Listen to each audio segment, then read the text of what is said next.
Shabbat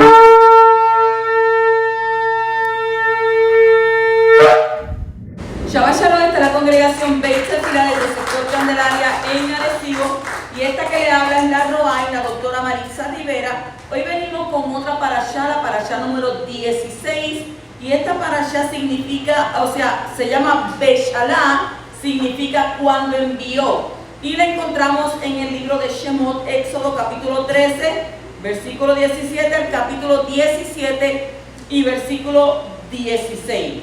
Y esta parashá nos va a estar narrando nosotros cuando el pueblo de Israel salió de Misrayim, y en una reacción de el Paró, que dijo, pero ¿cómo es posible que hubiera dejado ir partir, ¿verdad?, a lo que eran sus esclavos?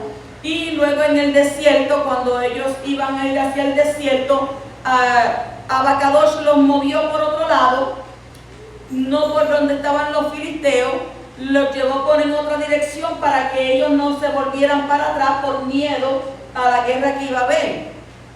Y ya cuando ellos entran en el desierto, ahí comienzan también las quejas, porque dejaron un lugar donde aparente y alegadamente ellos decían que tenían carne, que tenían cebolla, que tenían ajos para ellos poder comer, pero cuando recibieron esa libertad, que era lo que ellos estuvieron orando y pidiendo por 400 años, entonces ahora que la tienen, no miran lo que tienen de frente, sino lo que dejaron. Y entonces nos vamos, ¿verdad?, a entrar en esta parashá para ver cómo este pueblo, después de que haber visto tantos milagros, de haber visto el poder de Yahweh, de haber visto una serie de acontecimientos sobrenaturales, que sabemos que eso solamente tiene que venir de un ser poderoso para poder lograr hacer todas esas cosas. Comenzamos en el capítulo 13 y versículo 17, donde dice: sucedió que cuando el Paró dejó ir al pueblo, Elohim no lo condujo por el camino de la tierra de los filistinos, aunque era más cerca. O sea, este viaje era un viaje de 3 días, porque Elohim dijo, el pueblo podría cambiar de parecer cuando vea la guerra y regresar a Misrayim. Oiga, qué cosa, ¿qué está diciendo Yahweh ahí? El pueblo podría cambiar de parecer cuando vea la guerra y regresar a Egipto. Yahweh conoce los corazones de la gente, y él sabía que Israel era inclinado a rendirse ante la primera prueba que viniera, y es por eso que como acto de amor dice que los llevó por el camino más largo. Y la enseñanza de este pasaje es que no siempre el camino más corto es el mejor de los caminos.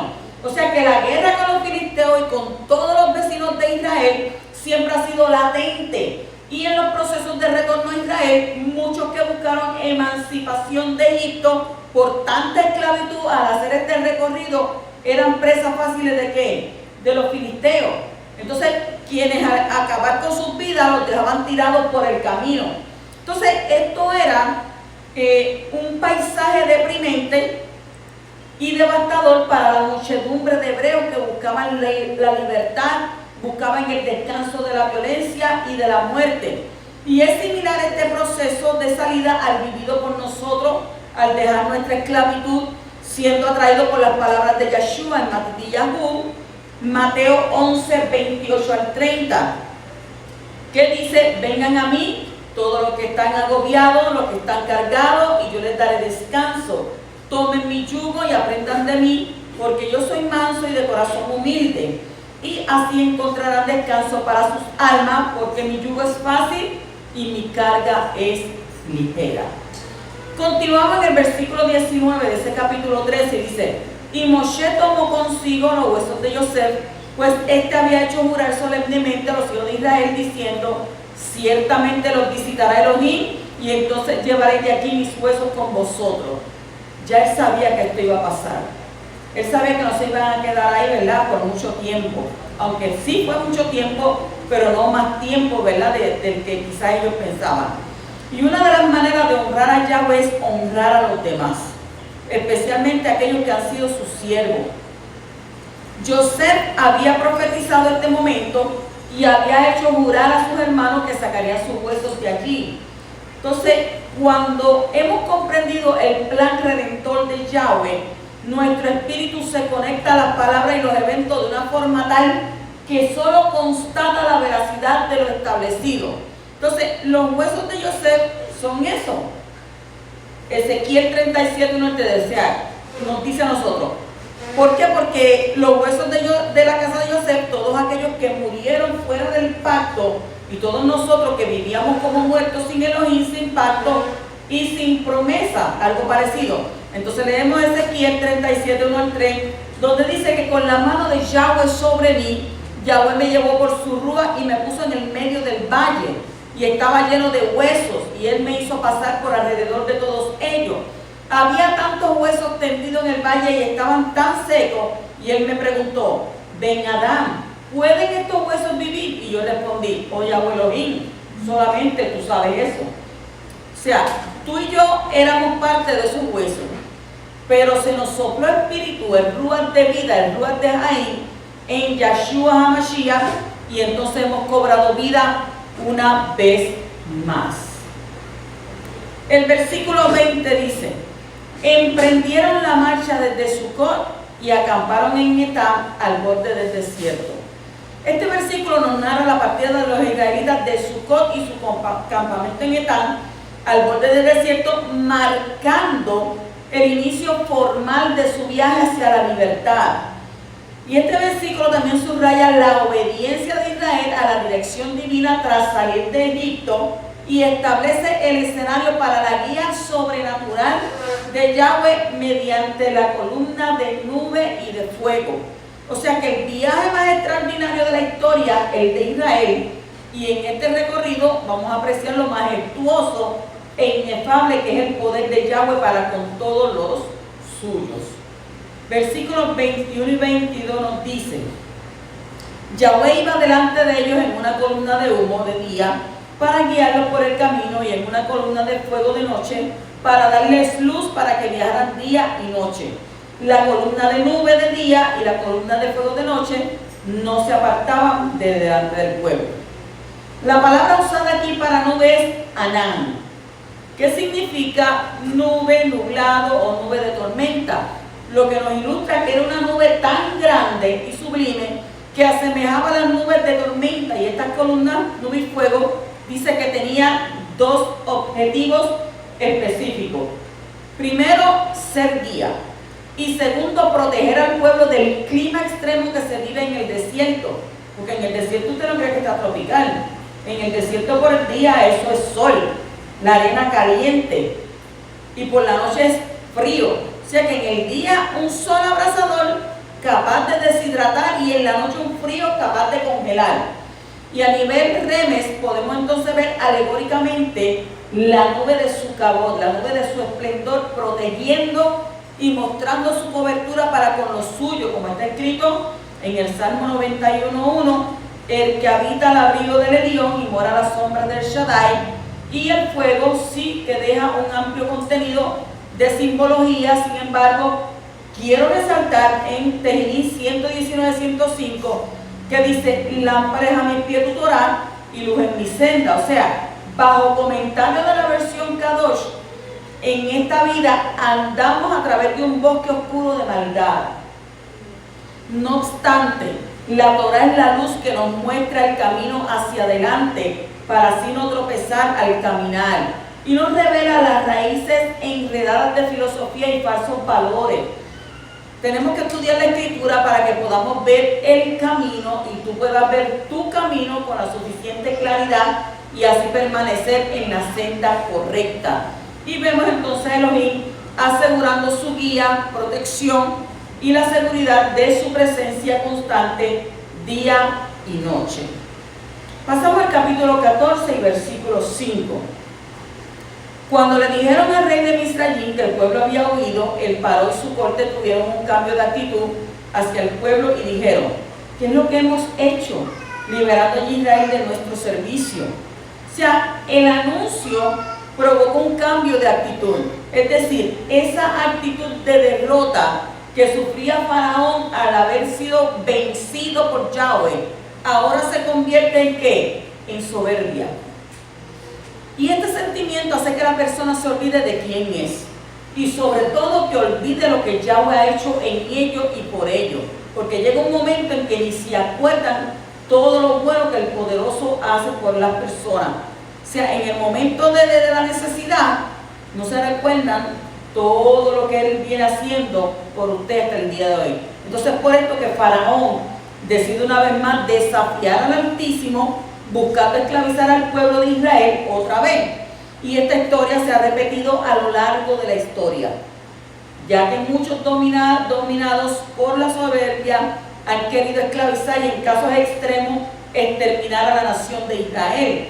Y confirmando con esto el poderoso significado de su nombre, según Bereshit, Génesis 32, 28, entonces el varón dijo: desde ahora en adelante ya no te llamarás Jacob, sino que Israel. ¿Por qué? Porque has peleado con Elohim y los hombres y has vencido.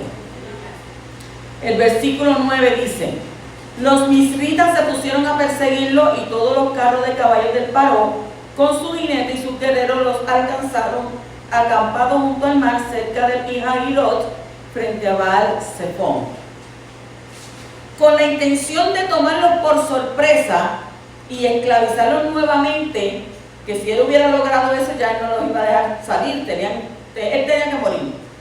Faraón entonces, ¿qué hizo? Movilizó lo mejor de su ejército, incluso él personalmente fue al frente de esta contienda. Y esto nos muestra que el enemigo siempre viene con toda su fuerza a esclavizarnos y si lo permitimos nos destruirá. Pero Johanan 10:10 también nos dice, primera de Johanan, porque sabemos que mayor es el que está con nosotros que el que está en el mundo. Y el ladrón solo viene ¿para qué?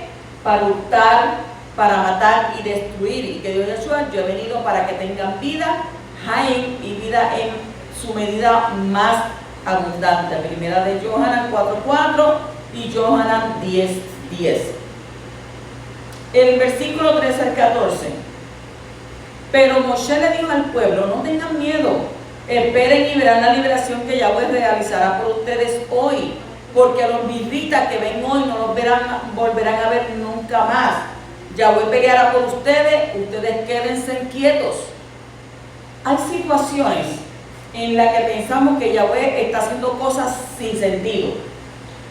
Es decir, que no vemos el objetivo por el cual Él hace lo que hace. Y lo primero que tenemos que tener en cuenta es que nosotros no siempre estamos para entender, sino ¿para qué? Para contemplar en plenitud de confianza. Segunda de Crónicas 20:17 dice: ustedes ni siquiera necesitan pelear esta batalla. Imagínense usted, solo tomen sus posiciones, Yahudá y Jerusalén, párense quietos, miren cómo Yahweh los salvará, no tengan temor ni estén afligidos, vayan contra ellos porque Yahweh está con ustedes. Y Salmo 46:10-11 también dice: estad quietos y conoced que yo soy Elohim, que yo soy Yahweh. Seré exaltado entre las naciones, seré enaltecido en la tierra. Yahweh Elohim Sebaot está con nosotros, nuestro refugio es el Elohim de Jacob. Este es mi Abacadosh. Entonces, esta es una de las innumerables situaciones en las que Israel ha estado en la mano de su Creador. Por un extremo que estaba el mar y por el otro estaba Faraón con todo su ejército. ¿Qué pasaba ahí? Ahí no había escapatoria. Y ellos pensaron: esto es una muerte segura, aquí nos van a dejar fritos y estamos muertos. Pero ¿qué pasa? Yahweh tenía otro plan en mente, debido al cumplimiento de sus promesas, puesto que su nombre es fiel y verdadero. Johanan 11:40 dice: Yahshua le dijo: no te dije que si permaneces confiado o confiando verás el esplendor de Yahweh. O sea que la palabra usada para liberación es que Yahshua, que quiere decir liberación, prosperidad, salvación, salvador, triunfo. Y es así precisamente que se llama nuestro Mashiach.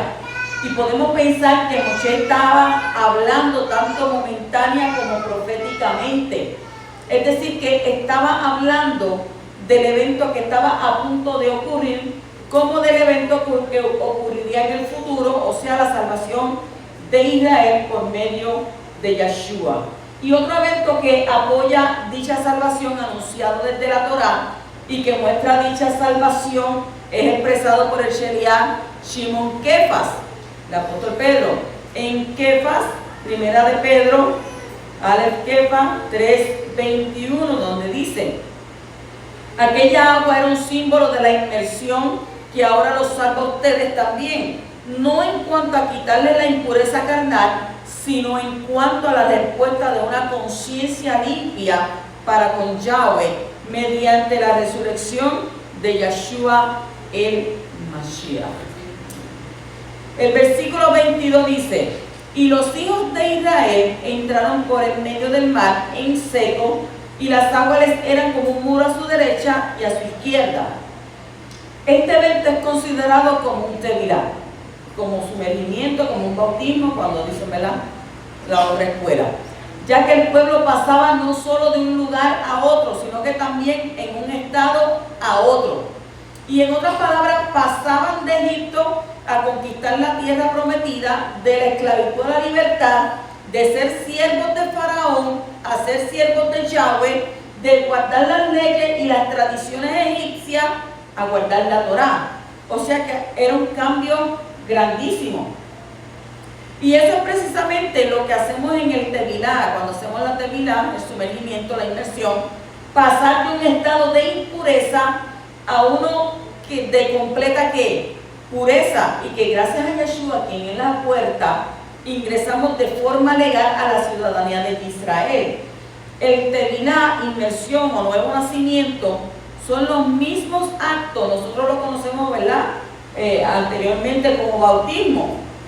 Pero expresar estos términos de una forma correcta y entendible sería el tevilá o el bautismo para nuevo nacimiento es la inmersión que recibimos por primera vez para recibir el perdón de pecado y con ello la salvación.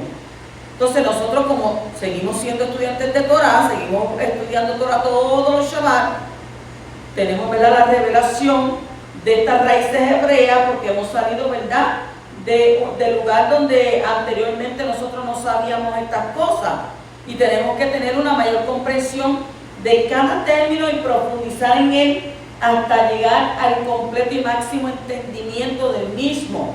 Y esto es más que crucial, porque de ello depende que pasemos de ¿qué? De muerte a vida. O sea que el tevilá para un nuevo nacimiento, por eso hacemos inmersión, porque nacemos ¿qué? De nuevo. Y el tevilá en agua es una parte de la salvación. ¿Junto con qué? Con teshuvá.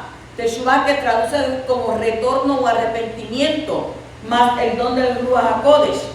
En Hechos 2:38, lo que nos habla, ¿verdad?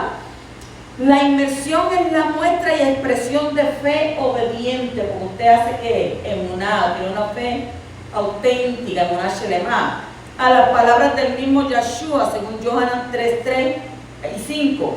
Y al llegar a este camino, lo primero que se establece en nosotros es la obediencia a su palabra. Mordejai, Marcos 16:16 y Hechos 2:41. Y el modo de bautizar, o sea, el modo de hacer tevilá, es por inmersión en agua, entendiendo el concepto de las muchas aguas o fuentes de muchas aguas. Y estas son ¿qué? Las aguas que no están estancadas. Usted no puede ir a sumergirse en una piscina porque es una agua estancada ahí. Tiene que ir a un río o al mar, que son aguas que están, ¿verdad?, fluyendo.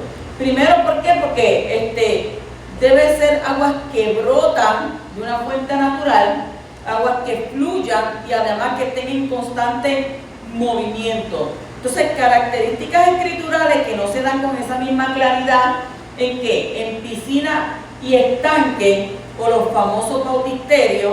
¿Por qué? Porque la inmersión es el único método que retiene el simbolismo escritural de una sepultura. Matitillahu 3:16, Hechos 8:36 al 39, Romanos 6:4. Entonces, la fe, la emuná en Yeshua y el arrepentimiento, la teshuvá de los pecados, son necesarios para su validez, entonces el bautismo de niño no es válido. Mateo 3:8, Hechos 2:38 y 8:37. Entonces el bautismo, tevilá, es más que una ceremonia simbólica y más que una declaración pública de una unión a la congregación, a la Keilah. El eunuco etíope fue que sumergido en el desierto, bautizado en el desierto, sin la presencia de observadores. O sea que el bautismo, el tevilá, era tan urgente para el carcelero filipense que él lo recibió a la medianoche, en cuanto que oyó el mensaje de las escrituras, del evangelio. O sea que el significado escritural de la inmersión en agua es lo siguiente: número 1, perdona los pecados en la inmersión en agua, Hechos 2:38, 22:16. Yahweh borra la lista de pecados y cancela la pena por el pecado, por la transgresión a la Torá, primera de Yohanan 3:4. Él lava los pecados, los sepulta para siempre, no los futuros. A la mujer hallada supuestamente en adulterio le dijo: vete y no peques más. Y eso es lo mismo que pasa con usted: vete, sumérgete y no peques más. Número 2, la tevilá es una parte del nuevo nacimiento, Yohanan 3:5 y Tito 3:5. Número 3, la tevilá nos identifica con la sepultura de Yeshua, Romanos 6:4, Colosenses 2:12, que indica que hemos muerto el pecado por el arrepentimiento y estamos sepultando nuestros pecados pasados y el dominio del pecado y la manera pecaminosa de vivir, que era vivir sin Torah. Número 4, el tevilá en agua. Entonces ya le expliqué lo que es el tevilá, ¿verdad? La inmersión, el nuevo nacimiento, el bautismo. En agua es una parte del único nuevo nacimiento, que es de agua y de espíritu, que nos coloca en Mashiach, Romanos 6:3 y 4, Gálatas 3:27, Efesios 4:5. O sea que es una identificación personal con Yeshua y es una parte vital para la entrada a su familia. ¿Qué nos dice Efesios 2:19? Así que entonces ya no son extranjeros ni desconocidos, por el contrario, ustedes son conciudadanos con el pueblo de Yahweh y miembros de la misma familia de Yahweh. Miren todo lo que usted adquiere al usted hacer inmersión. Número 5 nos dice: la tevilá es una parte de nuestra circuncisión del corazón, Colosenses 2:11-13. Por el nuevo nacimiento retornamos a la relación con Yahweh, pues el pacto ha sido renovado. O sea que la Escritura enseña que la tevilá debe ser ministrada en el nombre de Yeshua HaMashiach, Hechos 2:38. Y esto incluye el invocar el nombre de Yeshua oralmente, Hechos 22:16, y Jacob Santiago 2:7. Y extender la invitación a los que han sido sumergidos en forma diferente o que han sido bautizados, Hechos 19:5. ¿Para qué? Para hacerlo en el nombre de Yeshua, que ha sido revelado en las raíces hebreas de la fe cristiana, y esta fórmula debe albergar los siguientes elementos. Número 1, en el nombre de Yeshua HaMashiach. ¿Por qué? Porque es su identidad verdadera, no en otro nombre.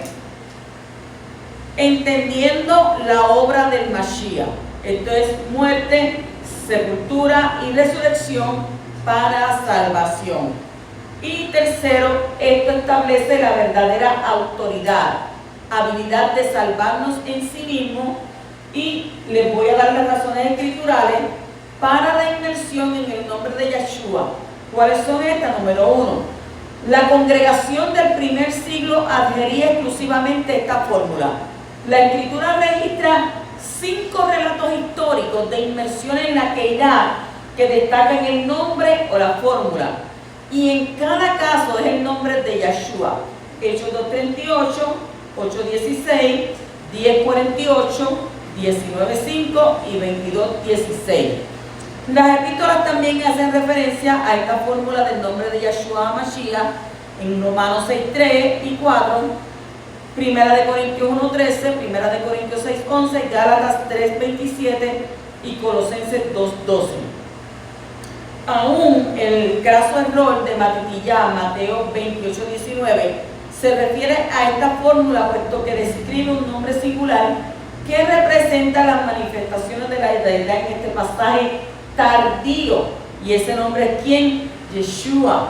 O sea, Zacarías 14:9, Matitillá 1:21, Yohanan 5:43, Yohanan 14:26 y Gilgalud, Apocalipsis 22:3 y 4. Además, Yeshua es el nombre que se expresa en los otros relatos de la famosa y mal titulada Gran Comisión.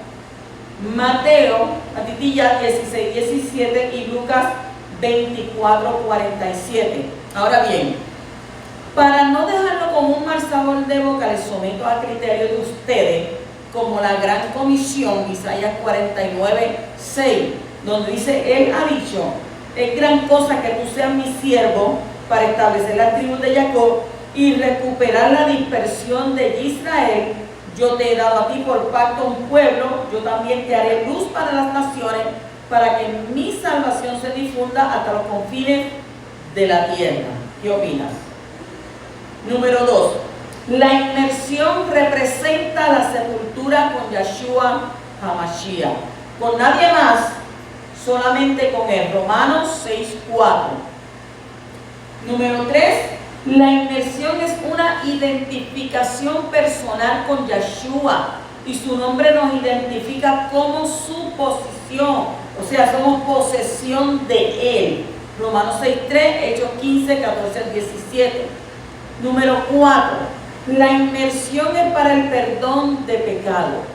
Usted no se va y se sumerge allí para sí porque sí. Es para el perdón de pecado y Yeshua es el único nombre que se asocia con el perdón de pecado. Hechos 2:38 y Hechos 10:43. Número 5.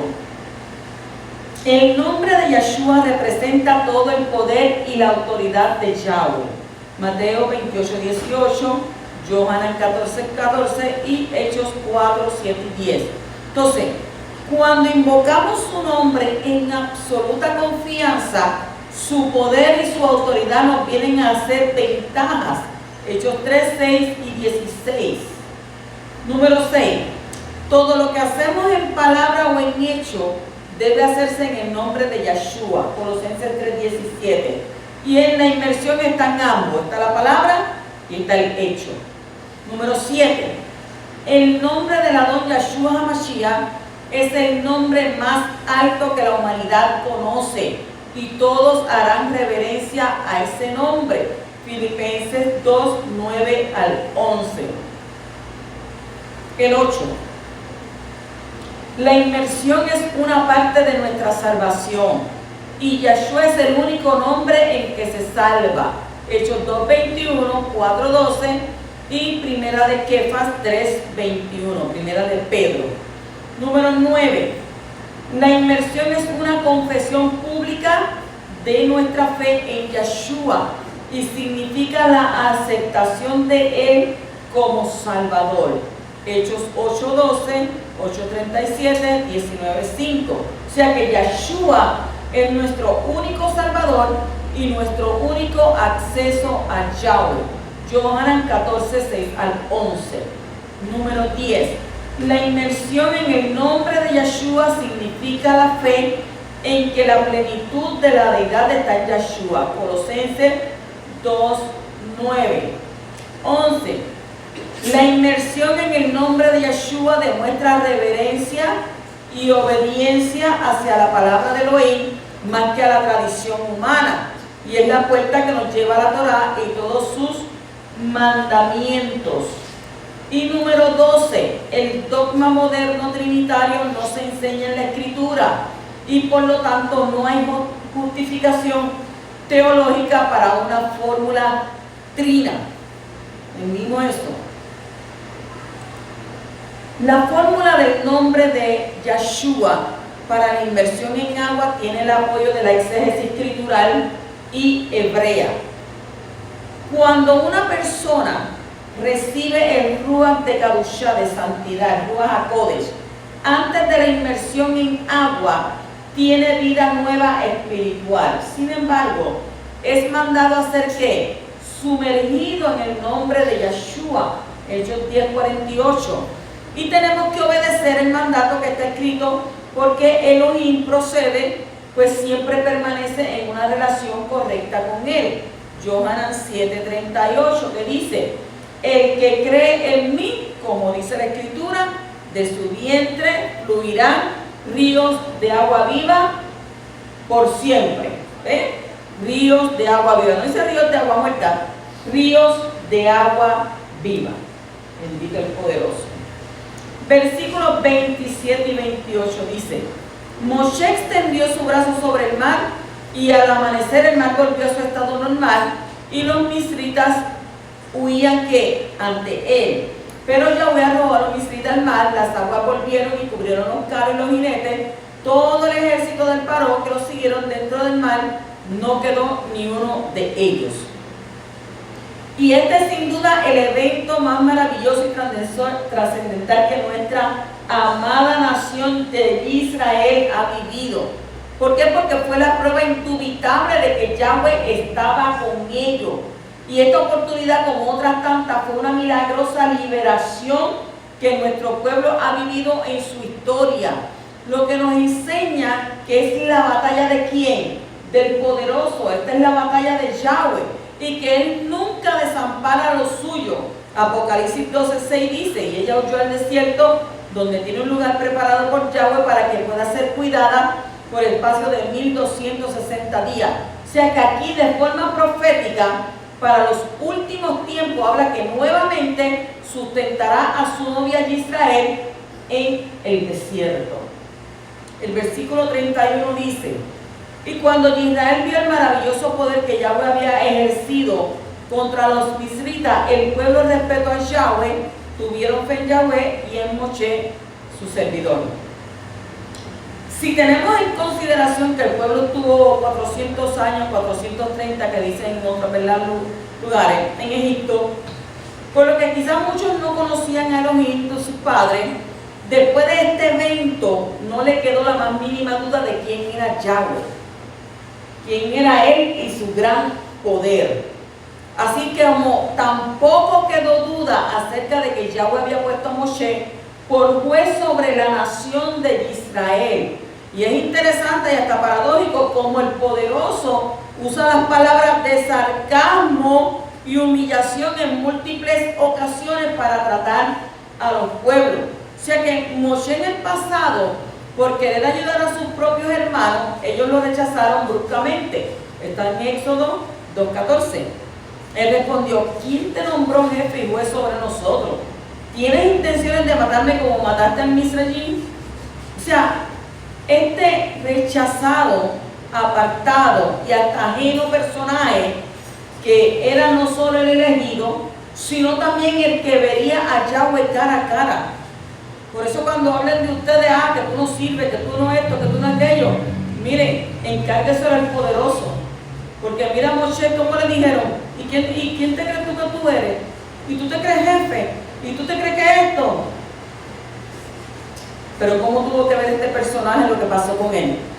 Seguramente él era uno de los que andaba, ¿verdad?, con el pueblo camino al desierto. Y quizás diría: mira para allá todo lo que yo dije de él. Porque dice la Torah que de lo más vil y despreciado Yahweh escoge para avergonzar ¿a quién? A los sabios. Entonces este pasaje también nos enseña que debemos sujetarnos a los líderes que Yahweh nos ha puesto. El ser reverde a ellos es ser reverde a la autoridad que los estableció. Si ellos hacen cosas en las que no estamos de acuerdo, lo que podemos hacer es orar para que el poderoso les dé sabiduría y discernimiento. Debemos rogar a Yahweh por los que están en eminencia. Primera de Timoteo 2:1 y 2, que dice: primero que todo, yo aconsejo que peticiones, oraciones, intercesiones y acciones de gracia de Hanán sean hechos por todos los seres humanos, incluyendo reyes y todas las posiciones de prominencia, para que podamos vivir una vida en quietud y shalom, siendo piadosos e íntegros en todo. Es decir, las autoridades que el Creador las pone, Él es el que las establece, pero las establece por un propósito de bienestar para sus hijos y en especial su pueblo. Jueces 2:16 dice, pero luego Yahweh levantó jueces que los rescataron del poder de aquellos que los estaban saqueando.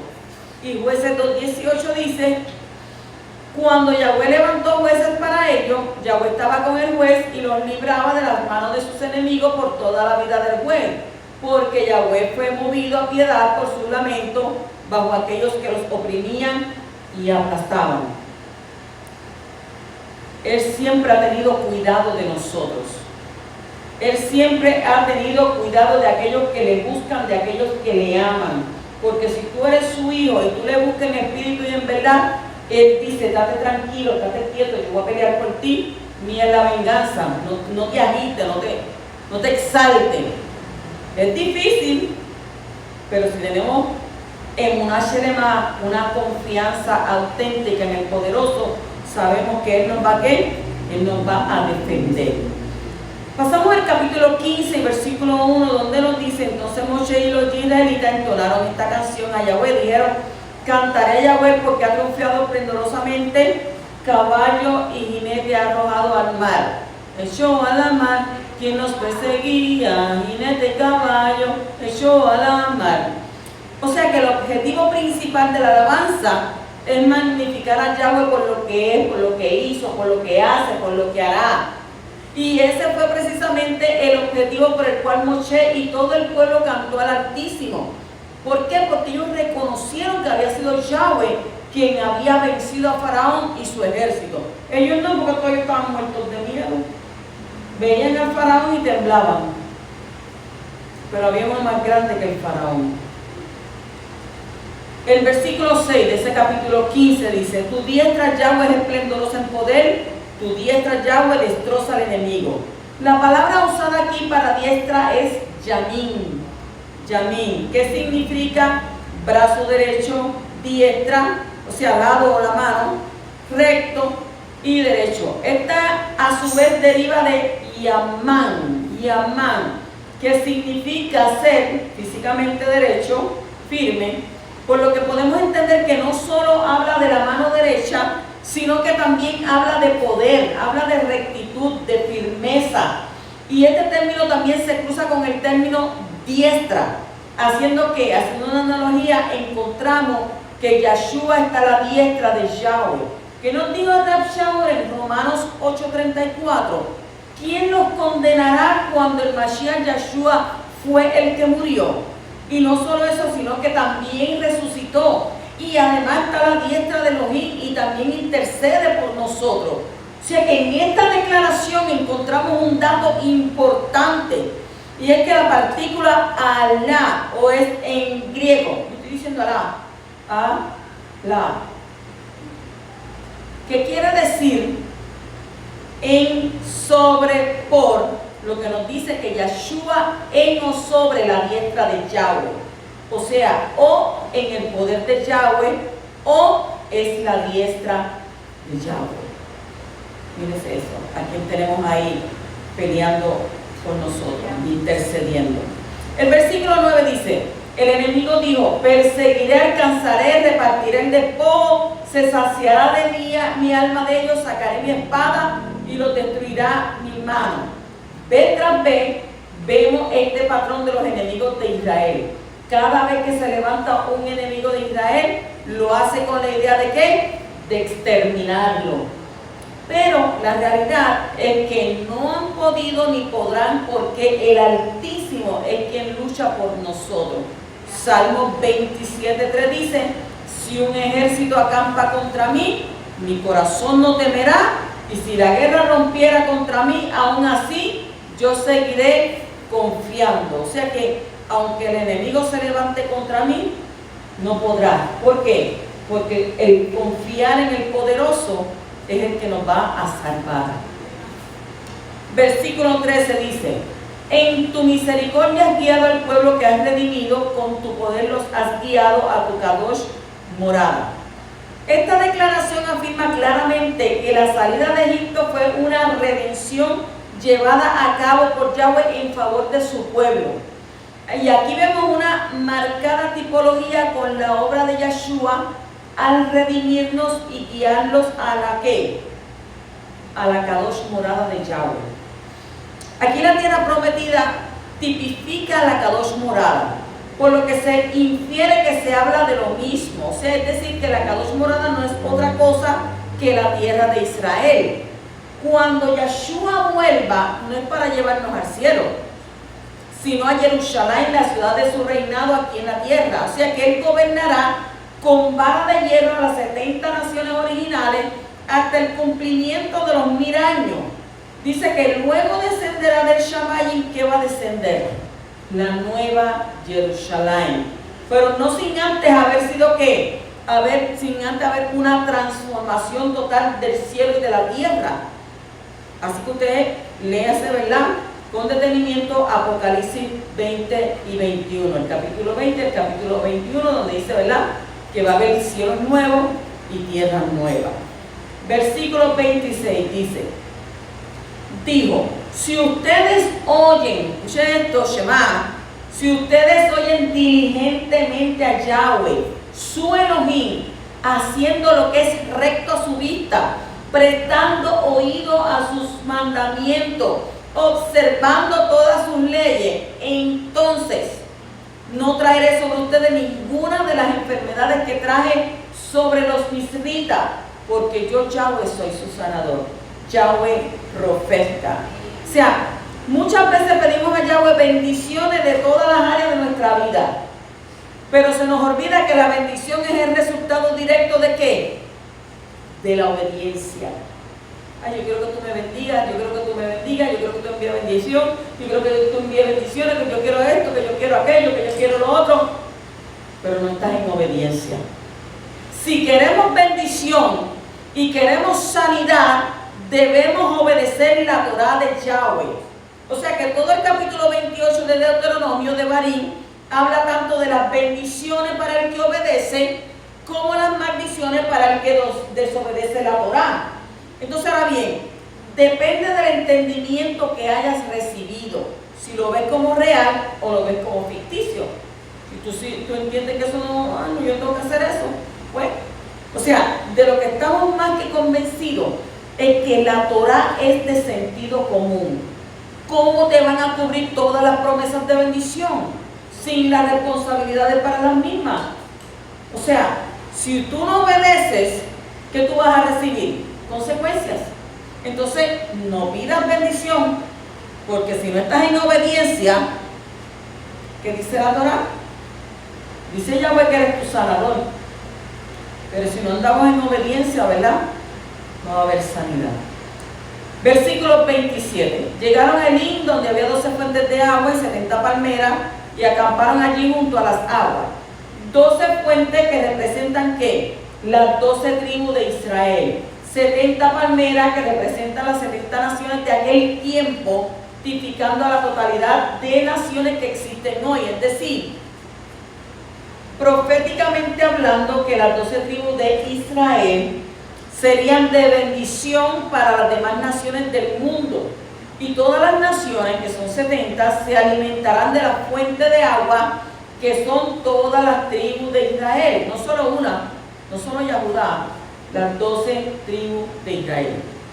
Pasamos al capítulo 16, versículo 1, donde dice: emprendiendo viaje desde Elim, toda la comunidad israelita llega al desierto de Sin, que queda entre Elim y el Sinai, el día 15 del segundo mes después de su salida de la tierra de Mizraim. Solo queremos resaltar esta fecha. Desde la salida de Egipto, con el único propósito de establecer qué día de la semana salieron los israelitas de Egipto, buscando un cuadro comparativo interesante con la muerte de Yeshua, el Cordero Pascual. Día 15 del segundo mes. El 2 dice: en el desierto toda la comunidad israelita se quejó contra Moshe y Aarón. Debido a la falta de comida, la congregación murmuró contra sus líderes. Y muchas veces cuando las cosas van bien, le somos fieles al Creador. Pero cuando la situación empeora, es donde sale realmente nuestra naturaleza. Y lo mismo sucedió con la nación de Israel. mientras vieron las proezas que Yahweh regresó ante sus ojos, todo estaba bien, todo estaba perfecto. Oh, tengo la emuná shelema mía está al 100%. Pero cuando la necesidad comenzó a arreciar, sus valores fueron removidos. Cuando esto pasa, lo primero que hacemos es culpar a los demás. Y lo que debemos hacer realmente es obedecer al Altísimo, aún en los momentos difíciles, y obedecer a los líderes que Él ha puesto. Un no creyente mira a su alrededor, un creyente mira hacia dónde, hacia arriba, de dónde vendrá mi socorro. Así que no olvidemos que el día 15 del segundo mes fue el día que murmuraron, día 15 del segundo mes. El versículo 3 dice: los israelitas le dijeron, ojalá hubiéramos muerto a manos de Yahweh en la tierra de Misraim, cuando nos sentábamos junto a las ollas de carne, se hubieran muerto ahogados de carne. Cuando comíamos leche, cuando comíamos pan, te hubieras ahogado, no tenías que echarte agua para bajarte la hogaza de pan. Hasta saciarnos, porque ustedes nos han sacado a este desierto para matar de hambre a toda esta congregación.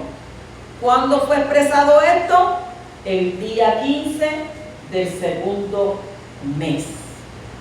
El 4 dice: y Yahweh le dijo a Moshe: yo haré llover sobre ustedes leche, pan del cielo, y el pueblo saldrá y recogerá cada día la porción para ese día, para así probarlos, a ver si seguirían o no mis instrucciones. O sea, todavía le están dando la oportunidad. ¿Ven? Aquí Yahweh, ¿qué hizo él? Prometió sustentar al pueblo. Él iba a hacer un milagro que ellos no olvidarían, hacer llover. Imagínense ustedes si yo llego a ver que cae pan del cielo. Eso es una cosa, eso es un milagro. Te cae un bollo de pan ahí en la mano de allá de los Shamayim. Y a qué Malak se le escapó del tercer cielo. Pero al mismo tiempo quería probar quién iba a obedecer y quién no. O sea que la palabra Torah, que es instrucción, Toratot, instrucciones, el poderoso que hizo, le dijo a Moshe: en tiempo futuro yo causaré que llueva leche del Shamayim. Y esto era para recoger ¿qué? La ración día a día. Es importante recordar que esto lo dice Yahweh. El día cuando lo dice el día 15 del segundo mes. Y existe también una tipología bien clara con respecto a Yeshua. Este se identificó como el leche de vida, como lo cuenta Yohanan, capítulo 16, versículo 31 al 35. Dice: nuestros padres comieron maná en el desierto, como dice en el Tanakh. Él les dio el leche del Shamayim para comer. Y Yeshua les dijo: sí, en verdad, yo les digo que no fue Moshe quien les dio el leche del Shamayim, pero mi Padre les está dando el leche en el pan genuino del cielo, porque el leche de Yahweh es el que viene del cielo y da vida al mundo. Y ellos le dijeron: Adón, danos de este leche de ahora en adelante. Y Yeshua le respondió: yo soy el pan de vida, yo soy el leche que es vida. El que venga a mí nunca tendrá hambre, y el que en mí confíe nunca tendrá sed. Versículo 5. Pero el sexto día, cuando midan lo que hayan traído, resultará ser el doble de la cantidad que recogen cada día. Instrucción precisa, clara y concisa. El sexto día, cuando midan lo que hayan traído, y tienen que medir un homer, resultará ser el doble. En vez de un homer, iban a ser dos homeres. Entonces, vamos a resaltar pero el sexto día. Entonces, retomemos. Los israelitas murmuran el día 15. Yahweh les dice el día 15 que les va a dar maná día a día, el día 16. Entonces, inicia el maná. Pero el sexto día, día 21, recogen doble cantidad. Y esto es tremendo porque entonces el 22 del segundo mes, Shabbat, día 7, estamos hablando del 22 de Iyar, del segundo mes, que era Shabbat. Entonces murmuraron en el Shabbat anterior, que era el día 15 de Iyar, Abib o Nisan, que es un mes de 30 días. Y al hacer el ejercicio de retrospectiva de día, descubrimos algo maravilloso. ¿Qué descubrimos? Israel sale de Egipto el 15 de Nisan, un jueves. Entonces la cena de Pesach, de Pascua, fue el día anterior, 14, miércoles. El mismo día en que muere Yeshua como Cordero Pascual. Y el Cordero que es el que quita el pecado del mundo. Entonces, este razonamiento nos muestra milimétricamente como toda la profecía que proyectamos del Shemot, del Éxodo de Egipto, concuerda con nuestra salida de las tinieblas y de la esclavitud del pecado.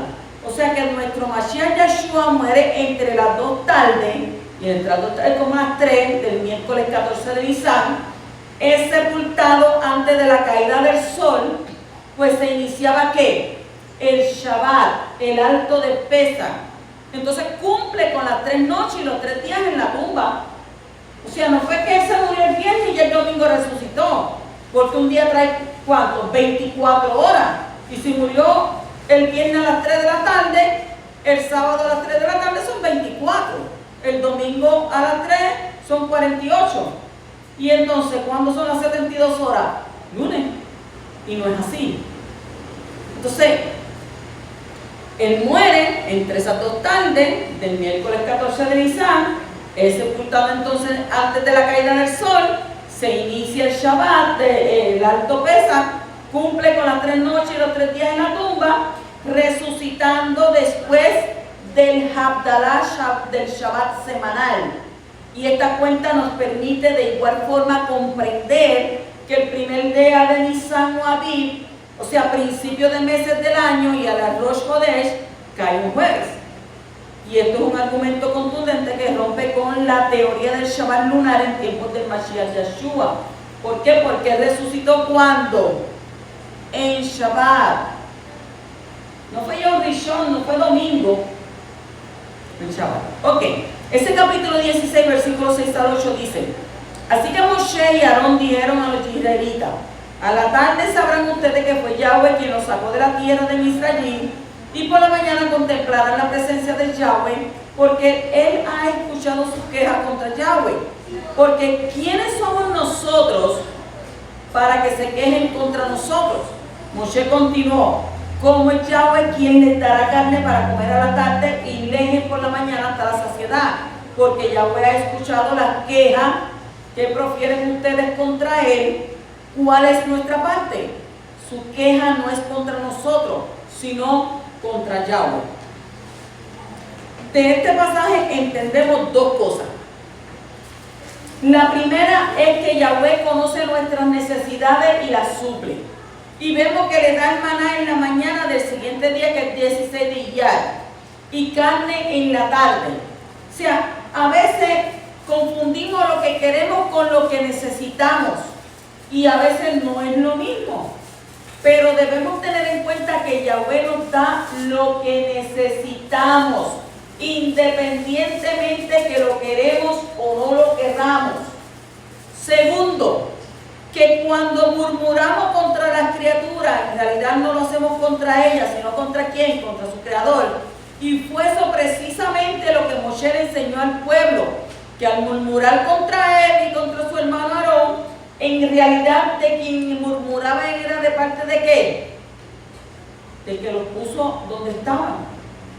¿Quién los puso ahí?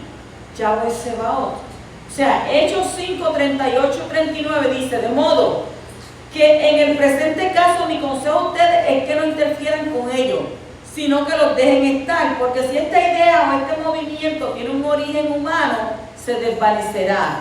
Pero si es de Elohim, no podían detenerlo, y posiblemente hasta se encuentren peleando contra Elohim. Ellos prestaron atención a su consejo. Hay gente que oyen pero no escuchan, porque escuchar es practicar, poner en práctica. Simplemente oye lo que está uno diciendo, pero entonces después usted le ve que lo que usted le dice no hay práctica.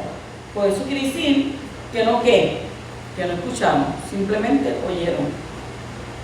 Capítulo 16, versículos 13 y 14 dice: y sucedió que por la tarde subieron los codornices y cubrieron el campamento, y por la mañana había una capa de rocío alrededor del campamento, Cuando la capa de rocío se evaporó, he aquí sobre la superficie del desierto había una cosa delgada como copos, menuda como la escarcha sobre la tierra. Tal y como Yahweh lo prometió, tanto las codornices como el maná llegaron sin falta. Esto como fue como un restaurante. Deme pan y deme carne. Y este último dice que simulaba un gran manto que cubría la tierra. Y es por eso que la mesa de Shabbat es adornada también con un mantel blanco que recuerda lo que nuestros padres vieron en el desierto. Yo pongo mi mantel blanco. Y debemos comprender que el visitar la mesa de Shabbat, y ahí tenemos un mantel blanco, ¿verdad que sí? Miren, y poner todos los elementos sobre ella, no son con el propósito de apoyar mandamientos de hombre, sino que resaltar el tipo de enseñanza que nuestro hermano Yahudí ha defendido y cuidado siglo tras siglo para mantener atenta y en pleno aprendizaje a las nuevas generaciones. O sea que el poderoso también ha exaltado y respetado costumbres que no provinieron de él, pero las validó. Génesis 32:32. Por eso hasta hoy los hijos de Israel no comen del tendón de la cadera que está sobre la coyuntura del muslo, porque él tocó la coyuntura del muslo de Jacob en el tendón de la cadera. Entonces usted sabe lo que tiene que comer y lo que no tiene que comer, ¿verdad? El versículo 15 dice: cuando los israelitas la vieron, se preguntaron unos a otros, ¿qué es eso? Porque no sabían lo que era. Y Moshe les dijo: ese es el lejen que Yahweh les ha dado para comer. Fue tan grande el impacto que este evento causó en los hijos de Israel que no encontraron palabras para definirlo. Solo se les ocurrió preguntar: ¿y qué es esto? Nada más ni nada menos que pan, lejen que descendía del Shammai. Y de igual manera sucedió con Yeshua, ya que muchas veces la gente se preguntó: ¿y quién es este?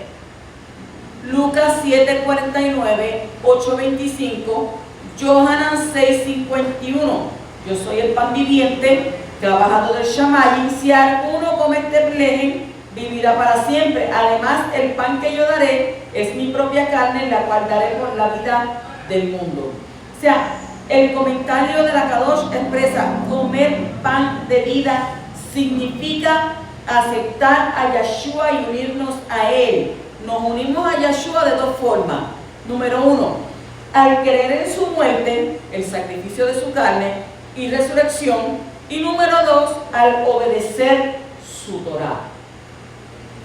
Pasamos entonces al versículo 16, donde dice: y esto es lo que ha mandado Yahweh, recojan de él todo lo que necesite cada uno de ustedes para comer, un homer por persona, para todas las personas que haya. Cada uno recogerá para los de su carpa, para los de su casa, para los de su santuario.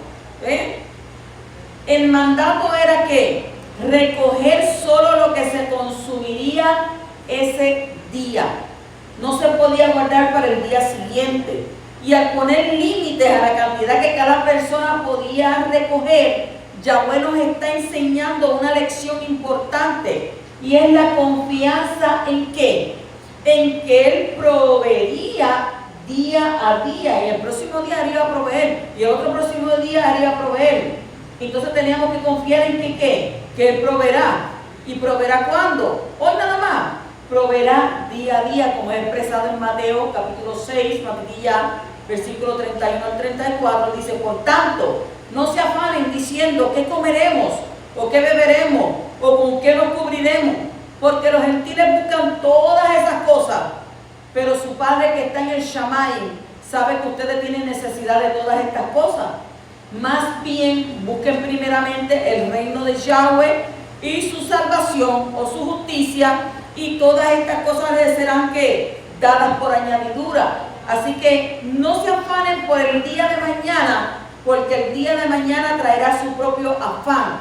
Basta a cada día su propio mal. Y nosotros sabemos, ¿verdad?, que habrá un mañana. Y el mañana traerá cosas buenas. Pero no va a haber un ayer. Solamente un mañana. Un ayer no lo va a haber. Porque el ayer ya ¿qué? Pasó. El versículo 23 dice: y él les dijo, y esto fue lo que dijo Yahweh: mañana es un día de reposo, un Shabbat Kadosh de Yahweh. hacen lo que quieran asar, hiervan lo que quieran hervir y todo lo que sobre apártelo y guárdelo para mañana. Instrucciones concisas, precisas. Hagan, hacen, hiervan lo que usted quiera. Apártelo y déjalo para mañana.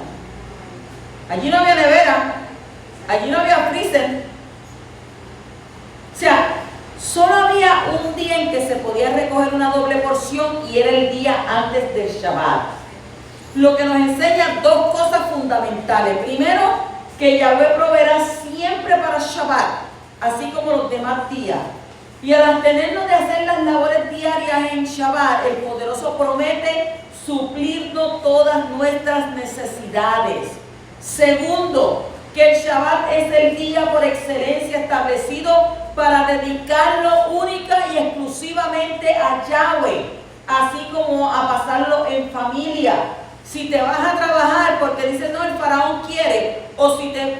No me vengas a decirme a mí, no, el jefe dijo que fuera a trabajar, porque a veces los jefes dicen, ¿quién quiere trabajar mañana? No, yo no voy a venir a trabajar pues si yo guardo Shabbat. Porque lo que ten por seguro que lo que tú te vayas a ganarte ahí en el día del Shabbat, porque dice, acuérdate del Shabbat para guardarlo, y no lo guardas, lo vas a coger por aquí y por acá se te va a ir. Porque dice la palabra que Yahweh es el dueño del oro y de la plata. Es el dueño del oro y de la plata. Y entonces usted va a decir, no, lo mío es la plata. Como lo tuyo es la plata, ¿qué va a hacer Yahweh? Te vas a ir a trabajar Shabbat porque tu jefe lo dijo. Porque cuando uno entra en un trabajo, uno lo establece desde el principio. Shabbat no puedo. Yo tengo trabajando hasta las 6 de la tarde viernes. Pero yo le puedo regresar aquí el sábado a las 8 de la noche. Tengo un turno de 8 hasta por la mañana. Negociar. Porque usted se va a reunir ¿con quién? ¿Con quién se va a reunir? Único y exclusivamente con Abba Kadosh, incluyendo a su familia que no lo ven toda la semana y ese día usted puede estar ahí con ella. Es decir, que es cuando todos, como familia, como comunidad, nos reunimos para adorar al Creador y agradecerle por lo que Él ha hecho en nuestras vidas. Entonces, notemos además cómo inicia el versículo. Esto fue lo que dijo Yahweh. Mañana es un día de reposo, un Shabbat Kadosh de la Roa de Yahweh. Un Shabbat Kadosh de Yahweh. O sea que nos está hablando del día 22 de Iyar, en el verso 16:5, y hace el conteo desde el inicio del milagro del maná hasta la orden del sexto día para recoger la doble porción. Entonces esto nos muestra aquí que la luna no tiene ninguna implicación como base y fundamento de conteo eso para el Shabbat, ¿verdad? En ese tiempo. ¿Por qué? ¿Quién era el que estaba ahí? El Poderoso dando instrucciones. Entonces es de gran importancia comprender que la semana es un misterioso sistema de medida diaria única y sin discusión en ninguna de las culturas del mundo, como si todos obedecieran a los conceptos de creación bíblicos, escriturales sin objeción. Y esto nos deja de manifiesto que en el cuarto día de la creación, Bereshit 1:14, cuando son establecidas que las luminarias en el Shammai tienen un solo propósito. ¿Qué propósito? Marcar las Moedim, las citas con el Poderoso, las fiestas de Yahweh, no la fiesta de la Roá, no la fiesta del líder, no la fiesta del rabino, la fiesta de Yahweh. Y estas fechas están relacionadas con la rotación y traslación de los astros que marcan las medidas de tiempo cronológico e entendido hoy por medio del calendario. O sea que el primer Shabbat fue el tercer día de la creación de la luna. Ningún movimiento de la tierra, de la luna o del sol concuerda con estos 3 días, ni tampoco con esa extraña y misteriosa medida de 7 días de la semana. ¿Quién puso 7 días de la semana? El calendario, ¿verdad, gregoriano? Lo que nos permite concluir que nuestra fiesta del Shabbat no pertenece a las Moedim y es una mitzvah, un mandamiento a guardar por el simple hecho de ser decretada por nuestro Abba Kadosh. Pertenece al grupo de las leyes morales de Yahweh por haber sido expresada en las 10 palabras Aseret HaDavarim, las 2 tablas de piedra que contienen los 10 mandamientos según Éxodo Shemot 20. Sin embargo, Es el recordatorio eterno de lo dicho por Yahweh en Bereshit 2:2-3. En el sexto día Elohim terminó con sus trabajos, los cuales él había hecho, así que él descansó en el séptimo día de todos sus trabajos que hizo, y Elohim bendijo el séptimo día y lo separó como Kadosh, porque en ese día Elohim descansó de todos sus trabajos que Elohim había comenzado a hacer. Entonces, qué interesante que todos los días son pronunciados de forma cardinal y así permanecen en la lengua Kadosh, pero la distinción la recibe el séptimo día, porque es el único que recibe el nombre, y su nombre es Shabbat. Y qué detalle de importancia deja el poderoso allí impreso al finalizar su creación. En el capítulo 16, versículo 33 al 34 dice: y Moshe le dijo a Aarón: toma una vasija, pon un homer de maná en ella y colócala delante de Yahweh para que se conserve a través de los siglos. Como Yahweh le había ordenado a Moshe, a Aarón la colocó delante de la alianza para conservarla. ¿Qué pasa aquí? He aquí un milagro. Se trataba de una medida de maná que sería conservado milagrosamente por todas las generaciones, un testimonio fiel e innegable de la provisión de Yahweh a nuestros padres en el desierto y establecido de forma espiritual para todas las generaciones, pues por algo la palabra expresa en Apocalipsis capítulo 2, versículo 17: el que tiene oído, oiga lo que dice Ruach a las asambleas, y al que venza le daré del maná escondido. Capítulo 17 y versículo 2 dice: entonces el pueblo se puso a reclamarle a Moshe diciendo: danos agua para beber. Y Moshe le respondió: ¿por qué me reclaman a mí? ¿Por qué ponen a prueba a Yahweh? O sea que una vez más la necesidad sacó a relucir lo que había en sus corazones, y Yeshua dijo en Lucas 6:45: la buena persona produce cosas buenas de lo bueno que está almacenado en su corazón, mientras la persona malvada produce cosas malas de lo que está almacenado en su corazón, porque su boca habla lo que rebosa en su corazón. O sea que una vez más se reafirma el hecho de que quien cuestiona el liderazgo cuestiona al que lo puso en su posición, y en este caso a quien cuestionaron, a Yahweh. Es necesario reconocer la necesidad que el pueblo creyente en Yahweh tiene de volver a sus diseños perfectos, y entre ellos está la línea de liderazgo impuesta por el poderoso. Nos dice Efesios capítulo 4, versículos 11 al 12: y él mismo dio unos apóstoles, unos profetas, otros evangelistas y otros pastores y maestros, a fin de adiestrar a los Kadosh para la obra del ministerio, para la edificación del cuerpo de Mashiach. Seguimos en el versículo 8 de ese capítulo 17, donde dice: Amalek vino a pelear contra Israel en Refidim. Amalek simboliza ese espíritu antisemita que generación tras generación se ha levantado en contra de Israel. Y es curioso el hecho de que este personaje aparece en el momento en que Israel estaba en contienda contra Moshe, lo cual nos enseña que cuando hay contiendas en el pueblo de Elohim, le damos lugar al enemigo para que tome terreno en nuestra vida. Efesios 6, 10 al 11 nos dice: finalmente, tengan un crecimiento poderoso en unión con el Adón, en unión con su poderosa fuerza, usen toda la coraza y las armas que Yahweh provee para que puedan permanecer firmes frente a las tácticas de decepción del Hasatán.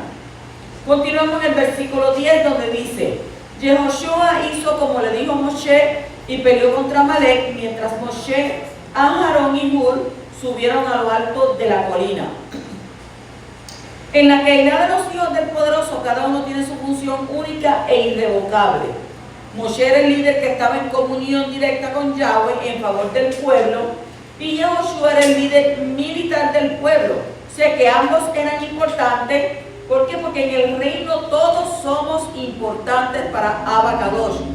Dice Romanos capítulo 12, versículos 4 al 5: porque de la misma manera que hay muchos miembros que componen un cuerpo, pero las partes no todas tienen la misma función, así hay muchos de nosotros que en unión con el Mashiach componemos un solo cuerpo, con cada uno de nosotros perteneciendo a los demás. Y el versículo 12 nos dice: Pero a Moshe se le cansaron los brazos, así que tomaron una piedra, se la pusieron debajo para que se sentara en ella, mientras a Aarón y Hur, uno a cada lado, le sostenían los brazos, y de esta manera sus brazos permanecieron firmes hasta la puesta del sol. Todo el día estuvieron así. O sea que librar esta guerra con Amalek tenía implicaciones tanto físicas como espirituales. Mientras Yehoshua hacía la guerra en el campo de lo físico, Moshe la hacía en el campo de lo espiritual, estableciéndose una conexión de lo físico por lo espiritual. Y cuando esta conexión se rompa, el enemigo que prevalecía. Y debe haber una correspondencia entre lo físico y lo espiritual para que haya triunfo. Y es por eso que Aarón y Hur apoyaron a Moshe en la guerra espiritual. Es nuestra responsabilidad apoyar no solamente físicamente, sino también que espiritualmente a nuestros líderes. Y fue precisamente lo que enseñó Rab Shaul cuando dijo en Primera de Tesalonicenses, capítulo 5 y versículo 12. Les rogamos, hermanos, que reconozcan a los que entre ustedes trabajan, que los presiden en el maestro y que les dan instrucción. Todos nosotros debemos tener la misma actitud de Aarón y Hur, y es la de apoyar a los que están en autoridad en la Keilah para que la labor sea soportada por todos en compromiso y amor. Gálatas 6:2 nos dice: soporten las cargas el uno del otro, y de esta manera estarán cumpliendo el verdadero significado de la Torá, la que el Mashiach sostiene. Pasamos al versículo 14 de ese capítulo 17, donde nos dice: entonces Yahweh le dijo a Moshe, escribe esto en un documento como memorial y léeselo en voz alta a Yehoshua. Yo eliminaré totalmente de esta tierra el recuerdo de Amalek. En un sentido profético, Yahweh estaba diciendo que cada vez que se levantara un amalekita, él lo eliminaría. Y al mismo tiempo le estaba diciendo que llegaría un día que derrotaría este espíritu de una vez y por todas. Evento que pasará cuando vuelva nuestro Mashiach, Yeshua, a la tierra por segunda vez. Shabbat Shalom.